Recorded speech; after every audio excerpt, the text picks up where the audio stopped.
Munich, March 1933. Karl Lehmann is a tailor, 42 years old. A small workshop on Marienplatz, 2 kids, and a wife with chronic bronchitis. 3 years ago he could still save money. Today he can't.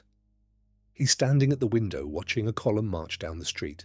Brown shirts, drums, flags. His neighbour, August, a machinist, throws open his window and shouts, "Finally!" Karl doesn't shout, but he feels something too. Not excitement, not ideology. Relief. Someone is finally taking charge. Someone finally knows what to do. Finally, order. 2 years later, Karl joins the party. Not because he believes in racial theory, not because he wants war, but because party members get better access to suppliers, and that means his shop survives another year. Karl isn't a villain. He's not an idiot. He's just exhausted from being afraid. And that's where the real question begins. Why does power so often feel like protection, even when it isn't? Germany in 1933 was not a country conquered by a monster. It was a country that mistook a monster for a savior. You can't understand that without understanding what came before. The Weimar Republic lasted 14 years. In that time, Germany went through 21 governments, cabinets collapsing, coalitions breaking, elections repeating. Democracy looked less like stability and more like a machine that kept jamming. The hyperinflation of the early 20s incinerated the savings of the middle class. People who had spent their entire lives putting money aside woke up one morning and found it was worth nothing, literally. A wheelbarrow of cash for a loaf of bread. Then came the Great Depression. 6 million unemployed, breadlines, soup kitchens, men who couldn't feed their families, and that's a particular kind of humiliation that no economics textbook captures. Into that context steps a man who speaks simply and loudly. I know who's to blame, and I know what to do. Not, let's discuss this.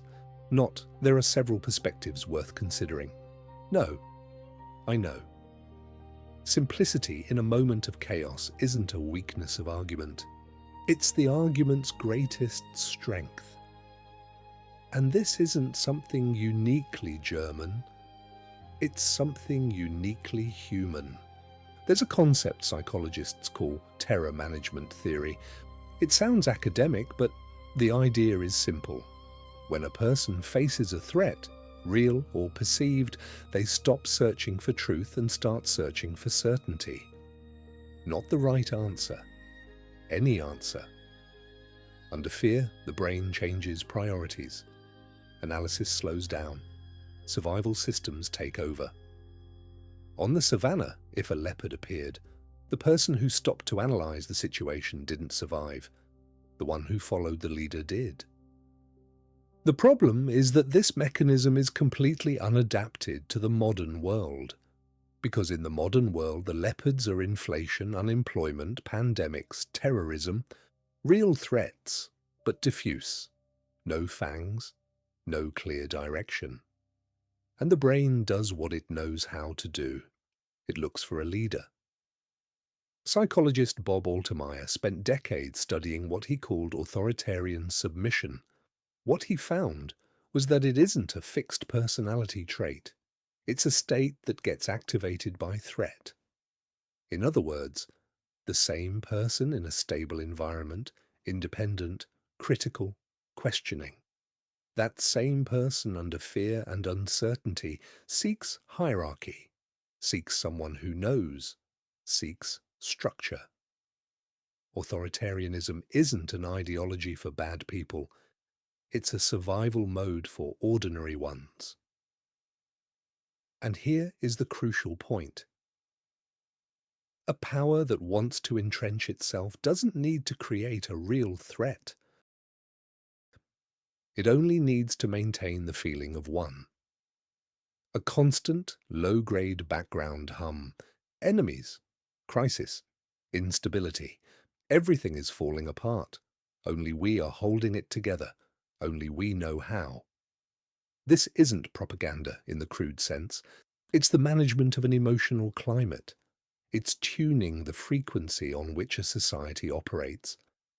And when that frequency, a persistent, low-level fear, becomes the norm, people stop noticing it.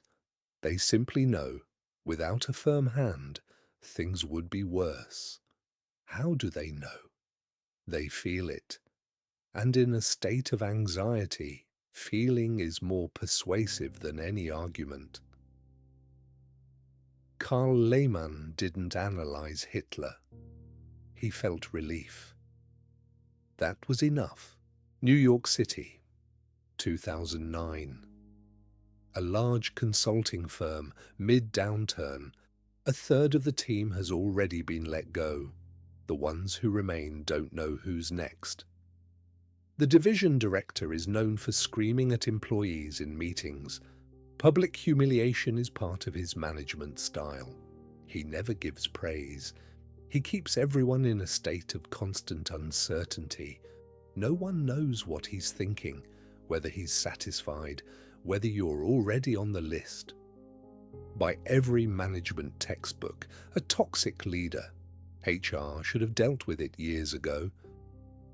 But something strange happens. In the middle of the layoffs, people rally around him. They start defending him to HR. They say he's tough, but fair, that he's a real leader, that without him, everything would fall apart.